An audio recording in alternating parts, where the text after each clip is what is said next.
Hari ini kita bertemu dengan organisasi Omjek yang ada di Perlak Kota, Perlak Barat, dan Perlak Timur.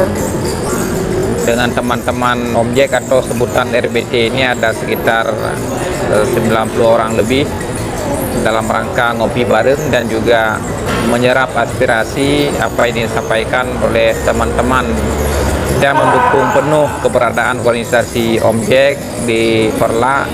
Dan kita berharap ke depan organisasi Omjek ini akan berkembang, akan terus mekar dengan kemajuan dan teknologi yang ada.